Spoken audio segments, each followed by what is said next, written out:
路虎卫士，你看看23款大叔专用，打方向，往前走，打方向，打方向。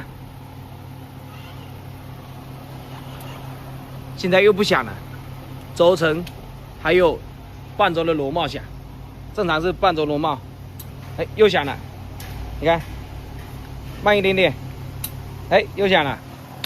卫士啥都好，就是异响实在多，让我无法忍受。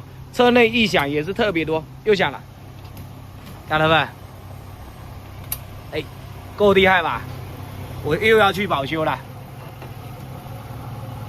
平均我1个月去4S店1次保修。